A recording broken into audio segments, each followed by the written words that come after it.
स्वागत है आपका VS नेटवर्क में। मैं हूं निहारिका विश्वकर्मा। चलिए शुरुआत करते हैं बुलेटिन की। मध्य प्रदेश 12वीं बोर्ड परीक्षाएं भी रद्द कर दी गई है। 12वीं कक्षा के विद्यार्थियों का वार्षिक मूल्यांकन भी हाई स्कूल पैटर्न पर किया जाएगा। सूबे के सीएम शिवराज सिंह चौहान ने यह निर्णय करते हुए कहा कि मुझे बच्चों का जीवन अनमोल है। मध्य प्रदेश में 12वीं बोर्ड की परीक्षाएं इस वर्ष आयोजित नहीं की जाएंगी। बच्चों की जिंदगी हमारे लिए अनमोल है। कैरियर की चिंता हम बाद में कर लेंगे।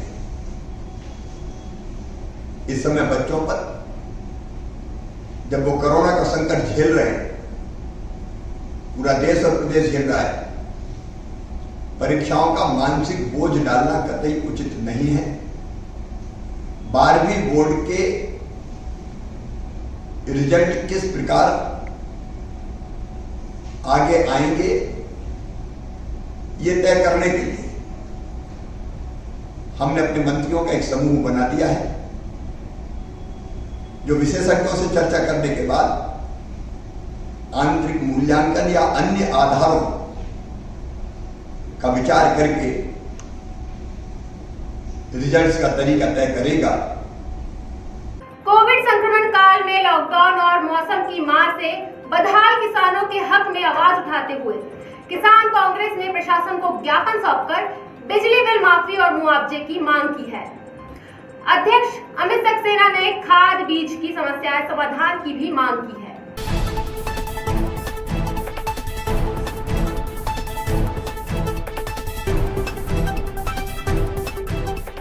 सबसे बड़ी समस्या है कि हमारे किसान भाई की बोनी का समय आ गया है। मानसून आने के संकेत मिल रहे हैं और 10-15 जून के बाद में कभी भी मानसून आ सकता है। लेकिन दुर्भाग्य की बात यह है कि इस वर्ष अभी तक कृषि विभाग को जो हर वर्ष मक्का, सोयाबीन और अन्य बीजों के वितरण का लक्ष्य मिलता था, जिसमें किसानों को सब्सिडी दी जाती थी, लेकिन अभी तक 1 किलो का लक्ष्य का आवंटन कृषि विभाग को नहीं हुआ। 1 किलो बीज का अभी तक उन्हें आवंटन नहीं मिला, ना उनके पास में अभी मक्का या सोयाबीन का बीज सब्सिडी पर उपलब्ध नहीं है।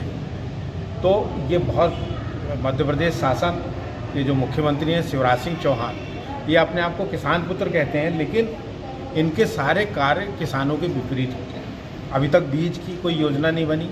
मक्का बहुत ज़्यादा रकबा होता है, उसकी वैकल्पिक उपाय के रूप में अन्य फसलों को बढ़ावा दिए जाने की कार्य योजना नहीं बनाई गई है। साथ में जो कोरोना काल में सब्जियों की बिक्री नहीं हुई, हमारे किसान भाइयों की सब्जी नष्ट हो गई, उनके लिए सर्वे करके उनको जो मुआवजा है वो दिया जाए, ये हमने मांग रखी है। साथ में इस काल में जो बिजली का बिल लोगों को अनावश्यक रूप से आया, उसको माफ़ किया जाए।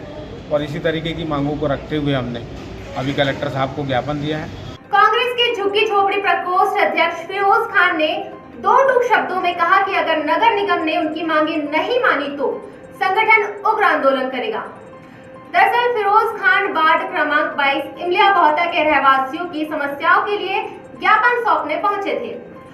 उन्होंने कहा कि क्या नाम से 7 जून को पूर्व सीएम कमलनाथ के समक्ष भी समस्याएं रखी जाएगी।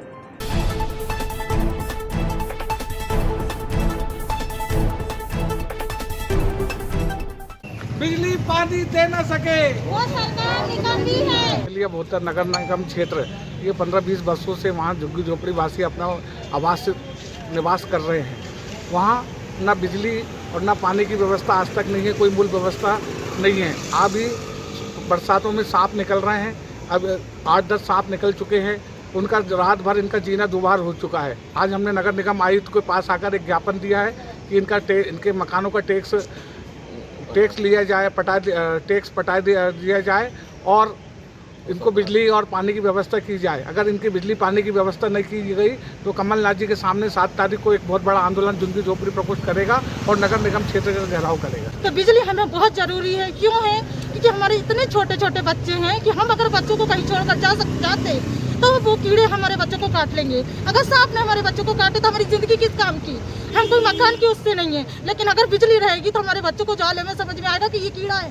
नगर निगम कमिश्नर हिमांशु सिंह के निर्देशानुसार नगरीय क्षेत्र के नालों व ड्रेनेज सिस्टम को दुरुस्त करने का काम युद्ध स्तर पर जारी है, ताकि मानसून के दौरान शहर में पेश आने वाली जल भराव की स्थितियां न बने। इस क्रम में 1 जून से बड़े नालों की सफाई का काम किया जा रहा है।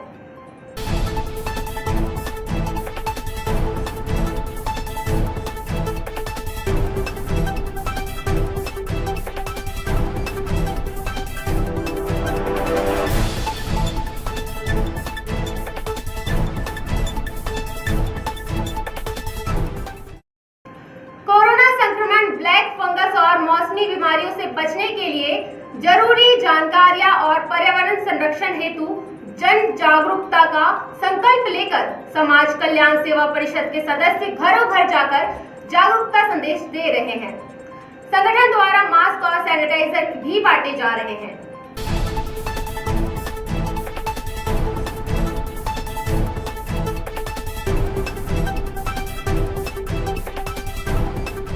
तो हमको क्या बचाना है? नाक और मुंह को बचाना है। ठीक है, तो आप बढ़िया नाक और मुंह को बचाने के लिए मास्क की जरूरत है। ठीक है, बढ़िया मास्क आप लगाएं। दूसरी चीज, वैक्सीन कितने लोगों ने लगाए हैं? कोरोना से बचाव वाली वैक्सीन लग रही है, वैक्सीन लगवाइए, भ्रम में आने की जरूरत नहीं है। मैंने भी लगवाया, मेरे को भी 2 डोज लग चुका है वैक्सीन का। वैक्सीन आपको पूरी तरीके से सुरक्षित रखेगी। ठीक है, जो लोग मरे हैं, हजारों लोग मरे हैं, वो मरेंगे नहीं, आप लोग मरेंगे नहीं इस वैक्सीन से लगने के बाद में। कोरोना संक्रमण चेन को तोड़ने के लिए जिले को प्राप्त सफलता का श्रेय जिला प्रशासन को देते हुए परासिया क्षेत्र के पूर्व भाजपा विधायक ताराचंद बावरिया ने कलेक्टर सौरभ सुमन को पुष्प गुच्छ प्रदान कर बधाई दी।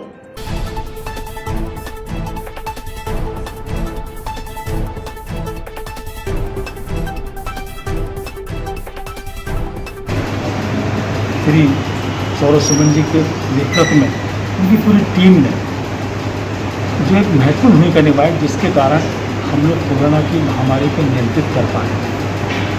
जितने संसाधन थे, उन संसाधनों के सहयोग से और उनके प्रयास से कई लोग को हमने उनकी जानें बचाई है।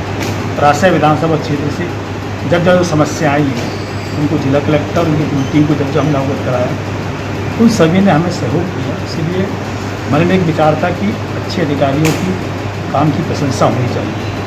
काम करने में कुछ चूक भी होती है, कुछ कमियाँ भी रहती हैं, लेकिन जो साधन हमारे जिले में उपलब्ध थे, उसके माध्यम से जिला कलेक्टर की टीम जो काम किया, उन सभी को परासिया विधानसभा क्षेत्र के नागरिक गिरोह से धन्यवाद, शुभकामनाएं, बधाई देने आए हैं। लगातार मिल रहे पोषण से पेट्रोल डीजल मोटा भाई हो चले हैं। पेट्रोल की कीमतें लगभग हर दिन तिल कर बढ़ रही हैं और कार होने के बाद भी आसमान छूने पर आमदा है। पेट्रोल की कीमतों में इजाफा लगातार जारी है। रेट अब तीसरे अर्धशतक की ओर है।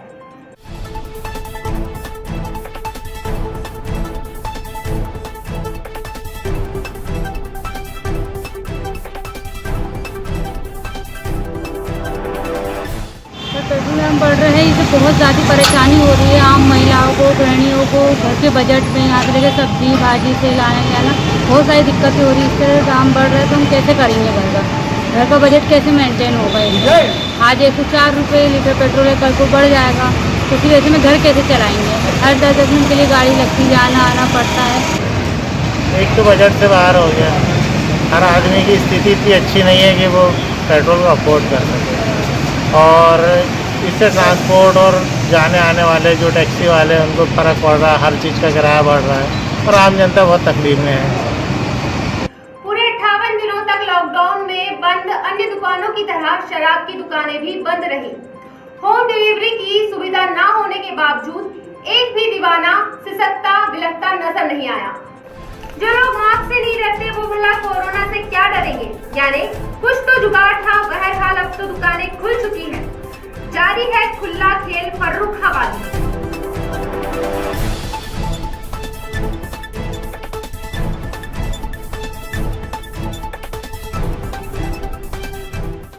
परासिया एसडीएम और एसडीओपी के नेतृत्व में दल ने एक प्राइवेट क्लिनिक पर छापा मारा और सीलिंग की कार्रवाई की।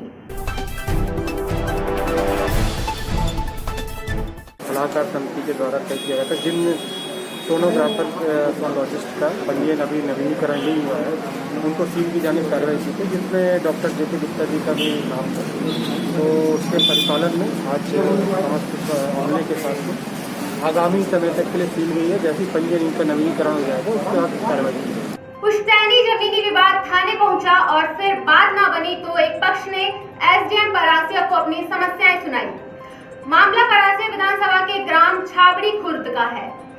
इस विवाद का कारण बना वो रास्ता जो दोनों ही पक्ष इस्तेमाल करते थे, लेकिन झगड़ा हुआ बरसात का पानी भरने की वजह से।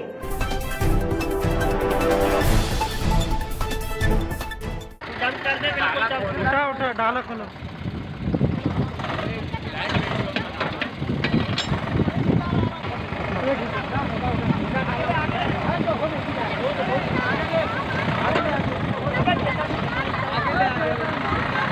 आगे ले